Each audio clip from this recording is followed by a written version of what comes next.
Então nós estamos aqui na casa da irmã Guilhermina, serva do Senhor. Estamos aqui com a irmã Arimateia. E para nós é um prazer sempre voltar aqui e falar com a irmã. E a gente quer fazer algumas perguntas para ela em nome do Senhor Jesus.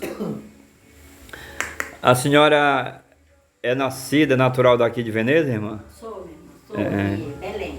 De Belém. É. Quem foram seus pais? Foi Gastão Pereira da Silva, o nome Gastãozinho. E a minha mãe era Maria da Conceição Pires da Silva, chamava Cocota. Isso. Cocota. Eu conheci.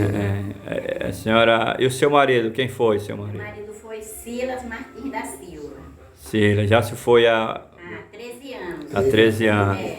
13 anos Jesus levou, chamou. Morreu crente? Morreu, crente. Isso. E quem se converteu primeiro? Foi a senhora ou foi ele?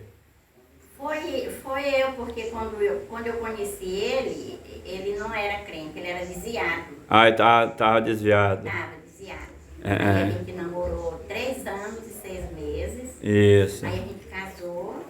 Né? Aí ele passou um tempo, ele se reconciliou e até agora, quando morreu, graças a Deus, não se desviou mais depois disso. E por que a senhora se tornou crente? Porque eu tornei crente porque eu era da sessão espírita, eu participava da igreja católica, da missa, das rezas, do bumba-boi, do tambor de crioula, tudo isso eu participei, que é meu pai, nunca me proibiu. Isso. Quando eu aceitei Jesus, foi assim, porque eu vim, o primeiro culto que eu vim assistir foi aqui na casa do irmão Joel, saudoso irmão Joel. Foi meu cunhado, né? Depois que eu aceitei, aí eu vim no culto, lá na casa dele, e eu gostei muito, nunca tinha ouvido. A senhora recebeu o convite para ir ao culto? Recebi o convite, os irmãos me convidaram, mas eu fiquei com medo, porque eu sabia que minha mãe não ia aceitar. Aí eu não aceitei nessa noite. Na outra noite, outro dia eu vim para a escola dominical, e quando eu cheguei lá eu não resisti. Aí o irmão Antônio Ferreira, né, pai do irmão Isaac, ele, nesse tempo ele era o dirigente, e aí ele me convidou e as irmãs que estavam junto comigo me levaram até lá na frente e eu aceitei Jesus. Aceitou. Mas quando a senhora aceitou o Senhor Jesus, qual foi a sua reação de aceitar o Senhor e voltar para casa sabendo que seus pais não iam concordar? Eu aceitei Jesus assim com medo, né? Porque eu sabia que eles não iam aceitar. Mas eu fui para casa, quando eu cheguei em casa, a irmã Maria dos Anjos, que tinha me levado, nós éramos muito amigas, e os pais dela eram meus tios, e eu ficava lá na casa deles. E a gente veio pro culto, quando chegou lá eu aceitei Jesus, aí voltei, chegamos em casa, ela falou com a minha mãe, que agora eu era crente. Aí a minha mãe disse que lá ela não me queria mais, porque já eu tinha virado crente, então que eu fosse, porque ela não era crente, ela era de outra denominação, não me queria mais lá. A senhora tinha quantos anos na época? Eu tinha 16 anos. 16 anos. 16 anos. Aí fiquei em casa, minha mãe me humilhava muito e ficava me esculhambando. Meu pai, um dia ele correu atrás de mim com um facão, porque eu disse para ele que eu não tinha madrinha, que a minha madrinha, que eu agora não era mais católica, que agora eu era crente em Jesus, e eu não tinha mais madrinha. E meu pai ficou revoltado, correu atrás de mim com um facão, e eu corri e fui para casa de meu tio, de Maneco do Santo, que é o pai da irmã Maria dos Anjos. Lá eu fiquei 8 dias, e com os 8 dias meu pai foi me buscar lá. E ele me prometeu que daquele dia por diante ele não ia me bater mais, ele não ia mais me proibir de eu ir para a igreja. Mas no dia que eu pedisse para mim ir para a festa, ele sabia que eu gostava muito de festa, ele me dava uma surra para tirar o couro da minha costa, né? Nesse dia eu ia me arrepender. Aí ele pensava que nesse dia eu ia voltar de novo para o mundo. Mas eu prometi para ele naquela hora que eu nunca mais eu ia me desviar dos caminhos do Senhor. E eu permaneci, sofri muito, eles me humilhavam, não deixavam quase eu me congregar. Eu passei para me congregar mesmo, foi depois que eu me casei. Aí, sim, aí eu permaneci, graças a Deus, até hoje. E eu espero no meu Deus que eu nunca me desvie, porque graças a Deus eu aceitei um Deus vivo, um Deus verdadeiro, né? E Ele me prometeu. Sempre está comigo e eu sei que Ele está comigo. A senhora lembra quem estava pregando nesse dia que a senhora aceitou?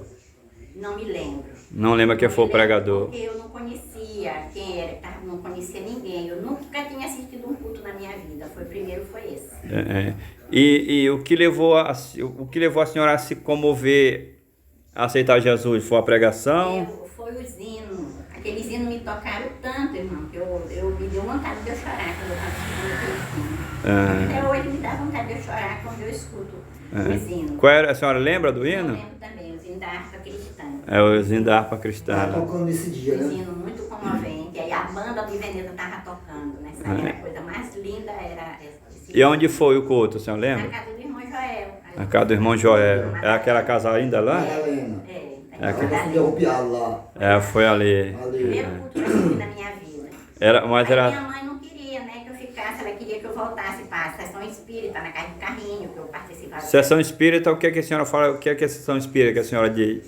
Sessão espírita é uma coisa que eles botam, dá uma mesa no meio da casa e fica redoado de gente, acende vela e fico recebendo os espíritos, né? Né? É assim que é.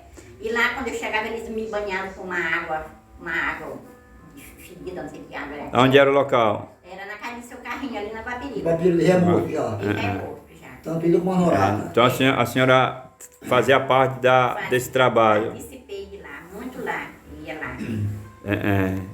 E aí a senhora aceitou Jesus. Há quanto tempo a senhora tem hoje de crente? Eu estou hoje com 72 anos, aceitei Jesus, eu tinha 16 anos, né?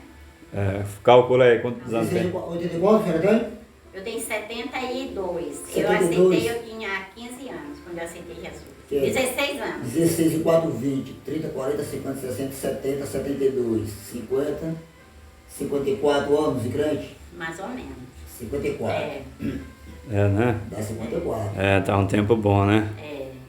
De crente. Graças a Deus. Hoje a senhora continua, né? Servindo ao Senhor. Graças a Deus, E hoje o que a senhora espera diante de Eu Deus?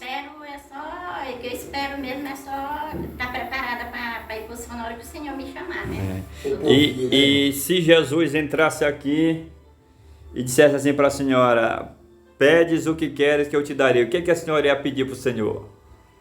Eu ia pedir para ele saúde, né? Para ele Primeiro me dar lugar. saúde em primeiro lugar, porque é o que eu mais desejo ter na minha vida, para me poder Pra me andar bem congregar, com o corpo na para ir para a terra. casa do Senhor, que eu quase pouco me congrego, porque eu não tenho condição de andar, eu ando pouco, né? Isso. Então era o que eu ia pedir para ele, era saúde em primeiro lugar, era saúde, para ele me dar saúde.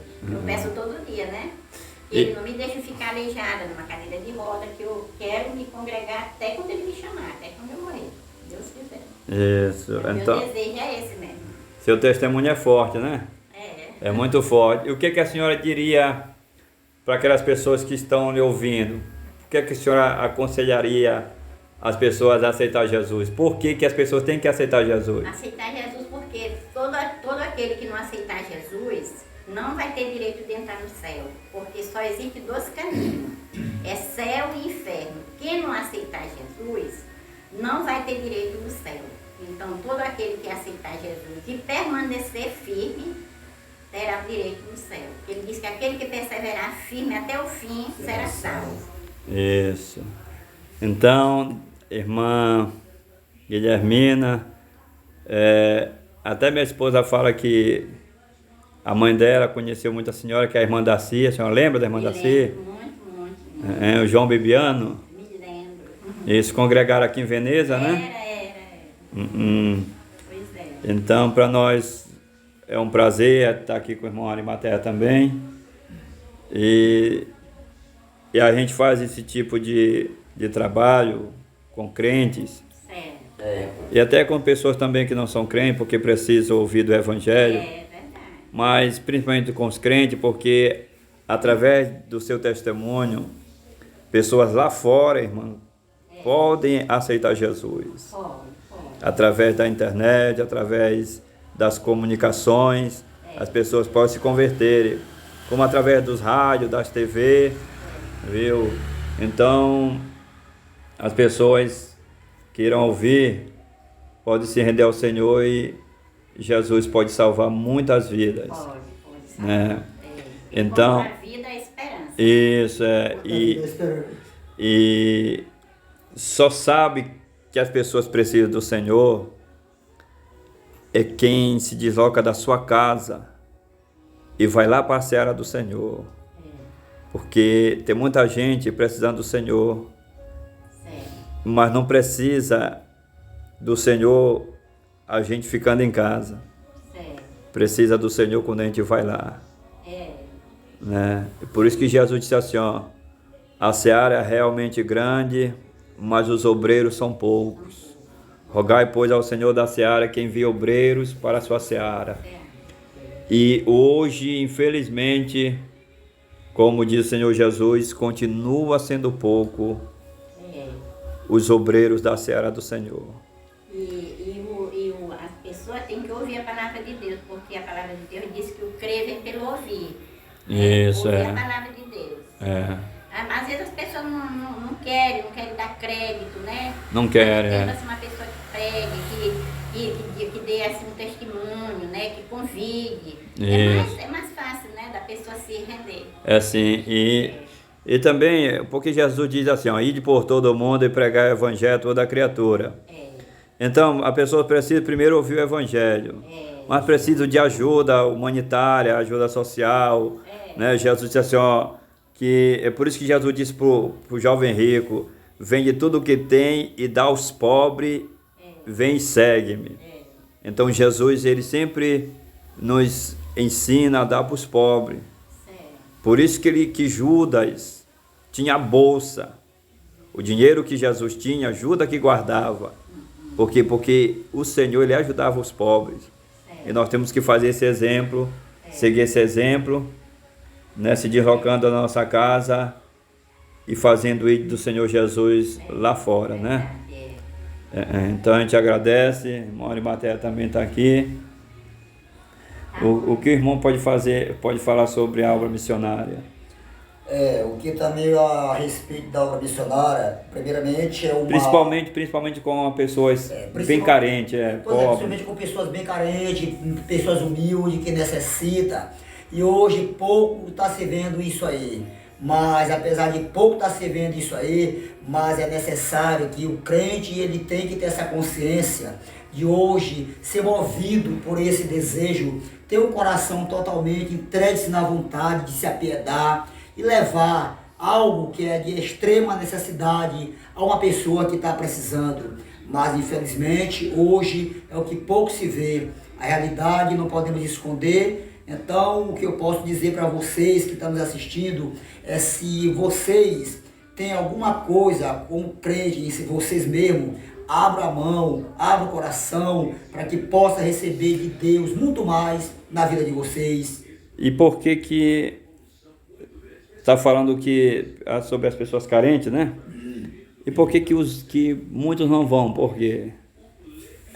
Muitos não vão também porque eu acho... Tendo condições, né, de ir, né? Porque tendo condição de vida e às vezes não quer abrir a mão em prol daquela pessoa que está necessitando. E por isso às vezes tem aquela condição e deixa ficar com aquela condição a cada dia na vida daquela pessoa. E aí em vez de abrir a mão, fica sempre com aquelas coisas para si, mas não tem a consciência de ajudar aos pobres, necessitados. Mas isso aí não é agradável a Deus. E agradar a Deus é você hoje ter a consciência do que tem e dar na própria vontade, expostamente no coração bondoso, em prol daquela pessoa fazer aquilo. Então isso é coisas de agradar a Deus. Mas hoje a pessoa que tem, tá difícil ele abrir a mão em prol de uma pessoa que necessita. Mas a realidade é que estamos se vendo pessoas que têm, e ao mesmo tempo ele diz que não tem. E quando diz que não tem, até aquela pessoa que está conversando com ele acha que tem. Mas dos olhos de Deus não escapa nada. E qual é a esperança que tu dá hoje para os carentes? Pessoas bem carentes do interior, dos povoados, pessoas humildes financeiramente.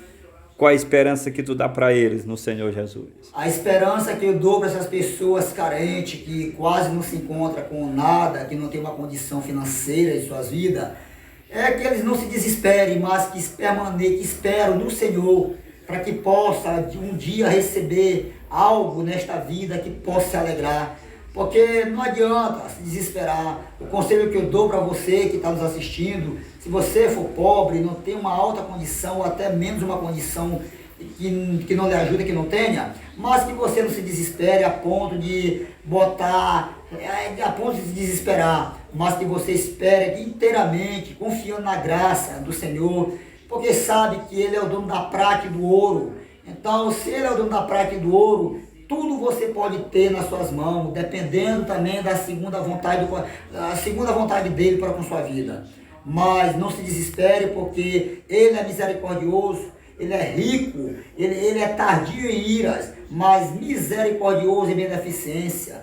Então Ele pode te beneficiar sim com algo que você talvez não está nem esperando, de repente é surpreendido, porque está escrito lá em Jeremias 3:33, clama a mim e responder-te-ei, e anunciar-te-ei coisas grandes e firmes que não sabe. Então, é a palavra do Senhor que nos afirma isso, nos mostra, nos esclarece, nos dá essa certeza de clamar e receber. Porque quando diz Lucas, o escritor Lucas registra, pedi, e dá-se-vos-á, buscais e achareis. Quem pede recebe, quem busca acha.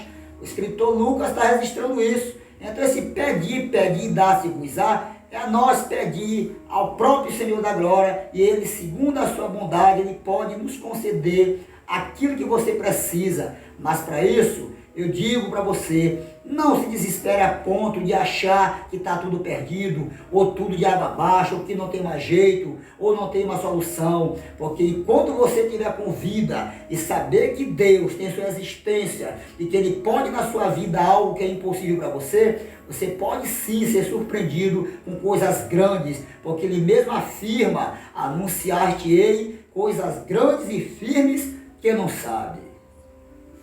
Tá bom, te agradece, tá bom, irmã? Tá bom, meu irmão. Em nome do Senhor Jesus.